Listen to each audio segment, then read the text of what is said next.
You are listening to That's Life, a One Love Media production.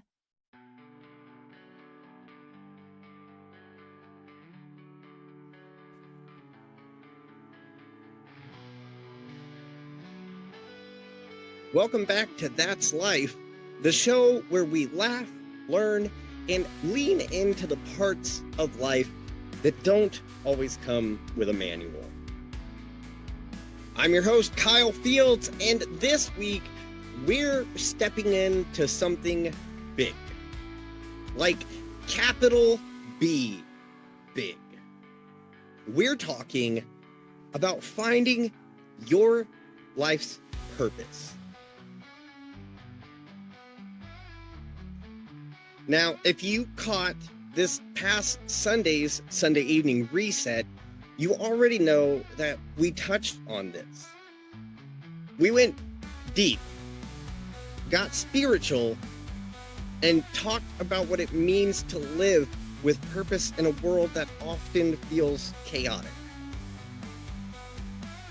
But today, we're switching gears and breaking it down from every angle. Societal, philosophical, and psychological. Because truth is, your life's purpose isn't just some mystical thing you find meditating on a mountaintop. It's shaped by the world you live in, the thoughts you carry, and the beliefs you hold. So whether you're feeling stuck, searching for something more, or just trying to figure out what the hell you're doing here, this one's for you, and you're gonna enjoy it. So what do you say? Let's get into it. So let's be real. If you've ever Googled, what's my life purpose at 2 a.m. with one hand in a bag of chips and the other doom scrolling TikTok, you, my friend, are not alone. Most of us have had that existential moment. Somewhere between your third quarter life crisis and your fifth rewatch of The Office, where you stop and go, wait, am I supposed to be doing something more with my life than paying bills and surviving Mondays? The short answer? Yes. The long answer? Well, that's why you're here, right? See, society's definition of purpose is about as consistent as gas prices. One minute, it's follow your passion. The next, it's just get a stable job with benefits and don't die. And then you throw in social media. And suddenly, your life's purpose starts to feel like it's supposed to include a six-figure side hustle, a perfectly curated morning routine, a spiritual awakening, and a dog with its own Instagram account. No wonder we're all stressed. See, the problem is we've been taught to believe that purpose is a destination, some final answer you stumble upon after taking the right quiz or attending the right retreat. But purpose isn't a fixed location. It's more like a GPS signal with bad reception. You know where you're trying to go, but life keeps yelling, recalculating! And the societal pressure to find it? Wild. You could be 23 with a master's degree and still feel like you're failing because your friend just bought a house and somehow runs a nonprofit in Bali. Or you're 45 and being told you should have reinvented yourself by now, when really you're just proud you made it through the week without screaming into a pillow. But here's the truth. Your purpose isn't performative. It's not for likes or clout or career milestones. It's deeply personal, and half the time it changes because life changes, because you change. Maybe your purpose was being a caretaker for someone you love, Maybe it's creating art or raising good humans or showing up for people when they need it most. Maybe it's something you haven't even discovered yet because you've been too busy surviving a society that values productivity over peace. Let's be honest. If the bar for success is becoming a billionaire at 19 and retiring on a yacht, most of us are going to feel like we missed the mark. But what if purpose isn't about grand gestures or big wins? What if it's just about being the most you version of you in a world constantly trying to sell you someone else? Coming up in segment 2, we're going to dig into the philosophical mess of it all. And yeah, we're going to get a little deep, but I promise not to break out any Socrates quotes that'll make you feel like you're back in a college lecture hall. So stick around.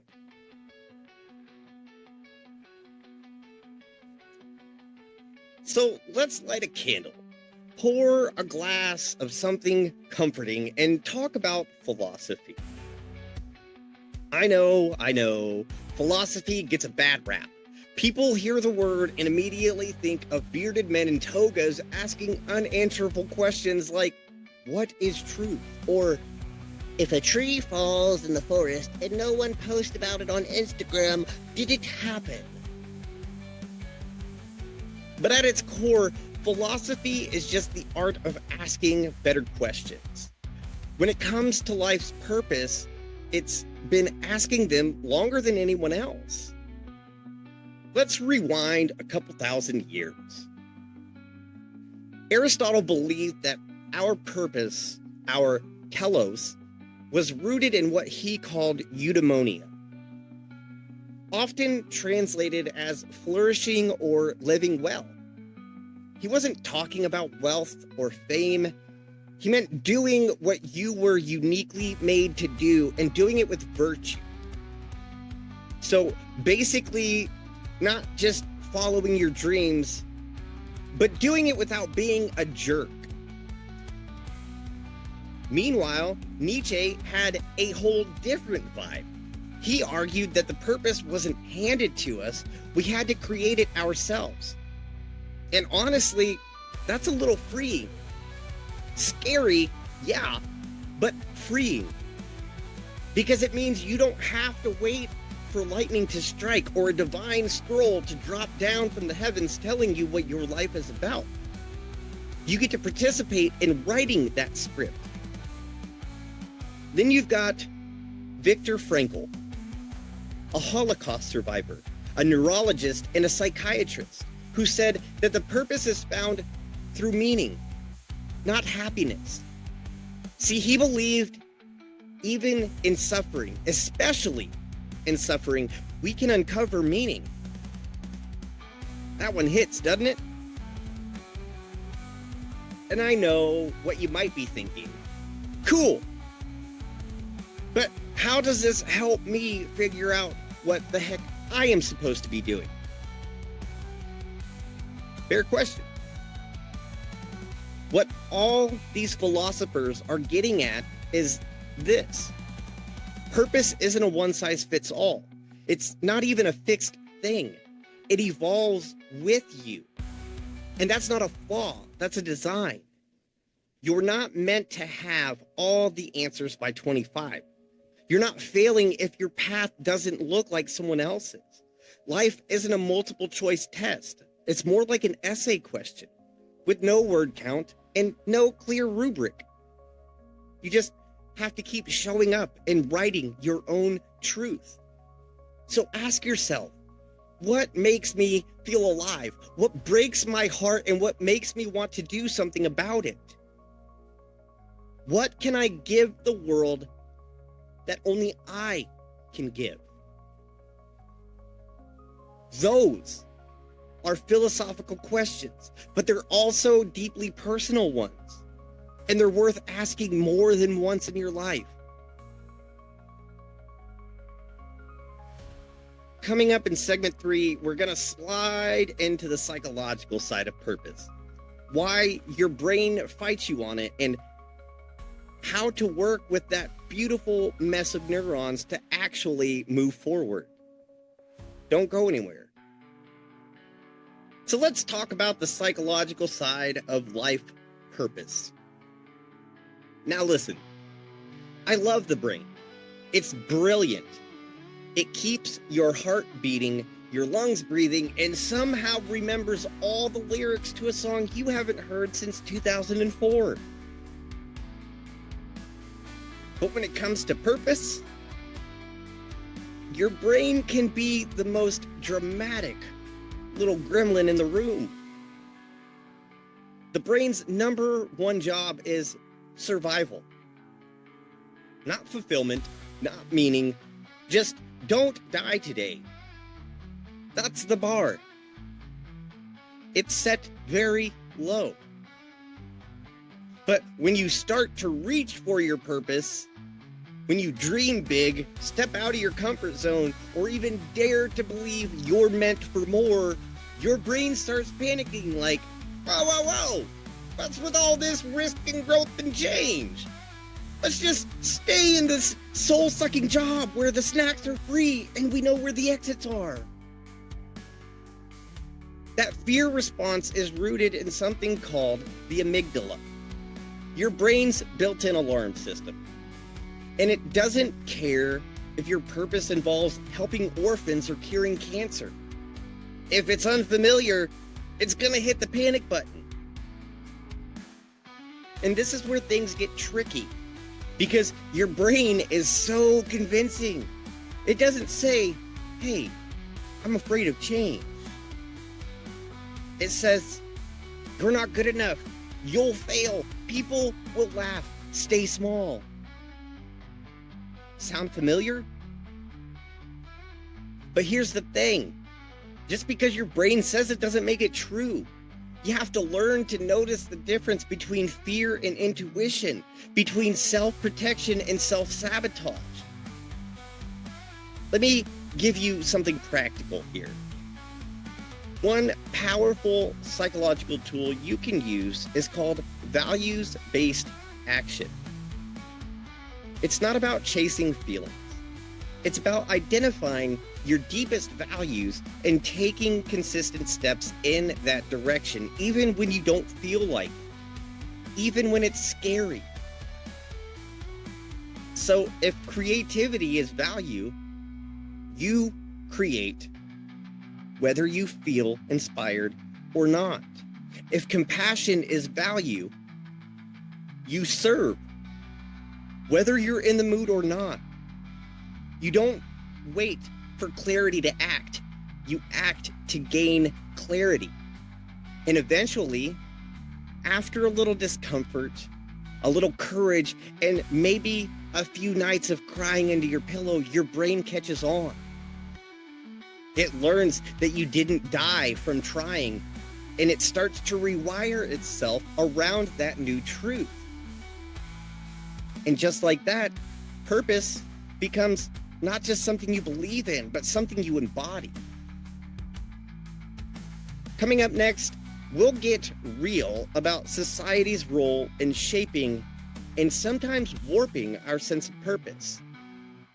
Because let's be honest, the world has a lot of opinions about who you should be, and most of them are wrong. So stay with me, because it's about to get spicy. Hey, Mary here. Before we keep going, I want to let you know what we've got coming up next week here on That's Life. We're diving into something a lot of us are dealing with, whether we realize it or not. Burnout. That feeling like you're running on fumes, juggling too much, and still falling behind? Yeah, that. Next week, we're breaking it all the way down. What burnout really is, how it sneaks up on us, and what we can actually do to prevent it or recover from it. Because let's be real, exhaustion isn't a personality trait, and burnout doesn't have to be permanent. So if you're feeling fried, fed up, or just flat out done, you don't want to miss next week's episode. All right, back to the show. Now, we touched about it in the first segment, but let's really get into society. Because if finding your life's purpose wasn't already hard enough, society shows up like, hey, there's a 74-point checklist of everything you should be doing. Also, you're late. It starts early. As a kid, they ask, what do you want to be when you grow up? Not who do you want to be, not what makes your heart beat faster in the best way. Nope, just what job title will you dedicate the next 40 years of your life to so you can afford that nice toaster? And then it never stops. By 18, you're expected to know your career path. By 25, you should be well into it. By 30, married. 35, kids. And 40, if you're not financially stable with a well-curated Instagram presence and at least one slightly pretentious hobby, society acts like you have failed at life. And don't even get me started on social media. Every time you open your phone, someone's on a yacht talking about passive income and how they found their purpose by selling digital air or some nonsense. Meanwhile, you're just trying to figure out if you should switch to oat milk. Don't do it. Here's the truth, though. Society's definition of success is often performance-based, not purpose-based. It says, look the part. It never asks, do you feel whole? That's why so many people end up burned out, depressed, and feeling like they've missed the mark, even after checking all the boxes. Because they were building someone else's version of purpose. Now, don't get me wrong. There's nothing wrong with success, ambition, or financial goals. But if your purpose doesn't match your spirit, if it doesn't make your soul sit up and say, yes, this, then you're not living your truth. You're living society's script. So what do we do with that? Well, we rewrite that script. We get bold enough to ask, what do I want? What do I value? What makes me come alive, even if no one else claps for it? Because purpose isn't about applause. It's about alignment. It's about waking up and feeling like your existence, not your productivity, not your resume, not your highlight reel, but your existence matters. And if that means walking a path that doesn't make sense to the world around you, good. The best ones never do. Stick around. We're going to wrap this episode with some real talk on how to bring your purpose to life without losing your mind in the process. Because you can do this, and you don't need permission to start.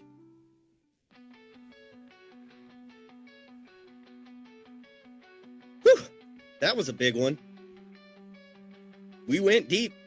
We got honest. We laughed a little, and maybe even felt a little seen. And if you're still sitting there wondering, but what if I never find my purpose? Let me tell you this, it's not about finding it, it's about feeling it. So whether your purpose today is changing the world or just changing your nasty socks, you're on the path. So stay curious, stay kind, stay open, and remember, you're not behind. You're not lost. You're not failing. You're just becoming.